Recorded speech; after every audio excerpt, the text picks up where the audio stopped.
Bonjour, bienvenue sur Allo Finance. Nous sommes le jeudi 2 juin. Alors on revient sur la journée d'hier où on a assisté à un festival de mauvaises nouvelles qui ont fait plonger les marchés. New York signe d'ailleurs son plus fort repli depuis août dernier avec un Dow Jones qui s'est effondré hier soir de 260 points. Alors il faut savoir que cette consolidation était amplement justifiée par des indicateurs économiques désastreux, des chiffres qui nous expliquent que l'économie mondiale a marqué un sérieux coup de frein. L'ISM qui mesure donc la croissance de l'activité manufacturière aux États-Unis a littéralement dégringolé au mois de mai. Les chiffres sont édifiants avec un ISM qui est passé de 60,4 en avril à 53,5 au mois de mai. C'est tout simplement son plus fort repli mensuel depuis 1984, un indice qui revient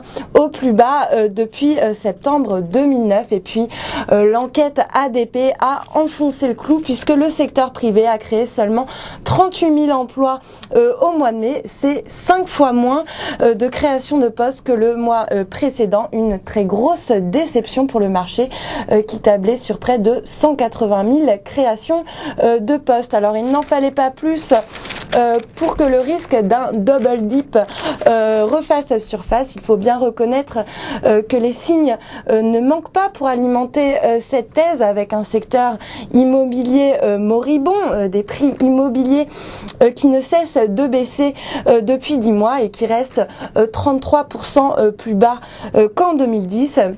Une confiance des ménages qui dégringole et pas de création d'emplois. Alors la perspective d'un ralentissement de la croissance a fait chuter les taux américains hier. C'est ce que nous raconte en une le Financial Times. Le 10 ans est en effet passé sous la barre des 3% à 2,95%. Ce n'était pas arrivé depuis près de 6 mois. Affaire à suivre. Et puis, il n'y a pas qu'aux États-Unis que les chiffres sont désastreux. En Europe aussi, la croissance a marqué le pas. L'activité manufacturière a considérablement ralenti donc en zone euro avec des indices qui ont dégringolé de 5 points en moyenne dans tous les pays de la zone euro. Le coup de frein n'a épargné personne et notamment la Grèce et l'Espagne qui ont subi une contraction de l'activité, ce qui éloigne un petit peu la perspective d'un prochain durcissement monétaire de la BCE. Ce coup d'arrêt de la croissance économique mondiale fait bondir le franc suisse, valeur refuge par excellence, qui a d'ailleurs franchi hier en séance un nouveau record face au dollar. Alors pour vous donner un ordre d'idée, le franc suisse s'est apprécié de quasiment 10% par rapport au dollar le mois dernier, de 9% face à l'euro, ce qui traduit selon le quotidien une perte de confiance des investisseurs dans les deux grandes devises mondiales qui traditionnellement profitent de l'aversion au risque, le dollar et le yen. Bien sûr, perte de confiance dans le dollar à cause de la politique monétaire de la Fed, tandis que Tokyo n'hésite pas à intervenir sur le marché d'échange pour limiter l'appréciation de sa monnaie.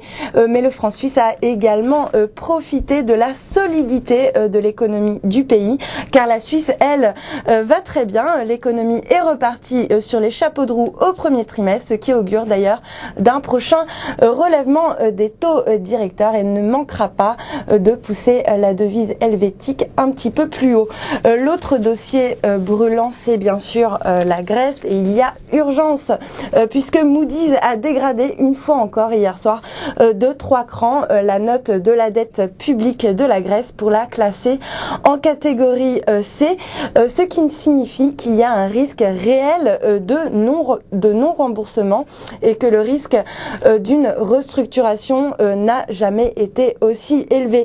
Une intervention qui intervient à un moment crucial pour la Grèce puisque les Européens et le FMI se réunissaient hier pour trouver un consensus sur un deuxième plan d'aide afin de lui éviter le défaut de paiement. concernant. Alors hier, c'était d'ailleurs la cacophonie la plus totale sur ce sujet. Une chose est sûre, Athènes ne pourra pas se refinancer sur les marchés avant 2012 et va donc avoir besoin de 60 à 70 milliards d'euros supplémentaires.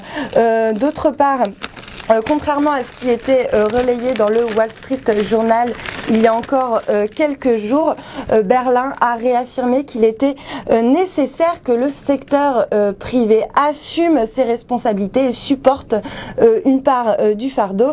Il n'y aurait pas de restructuration hard. Le consensus en fait qui semble se dégager serait une réplique de l'initiative de Vienne qui avait été initiée en 2009 en pleine crise financière. Alors pour faire simple, il s'agit d'inciter les banques, à commencer par les banques grecques, à maintenir leur exposition volontairement à la dette souveraine grecque ou à la prolonger en rachetant des obligations de même maturité, ce qui permettrait d'éviter le défaut de paiement et de responsabiliser un peu le secteur bancaire.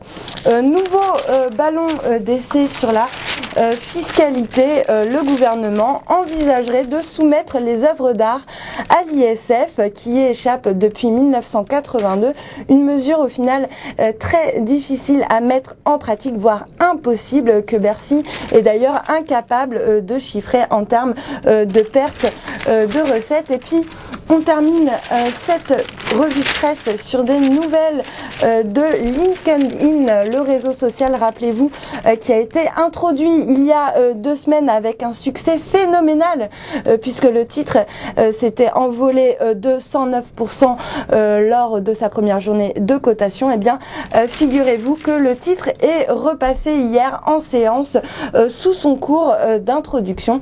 Le titre abandonne près de 20% sur la semaine. Voilà pour le Morning Zapping. Excellente journée sur Allo Finance.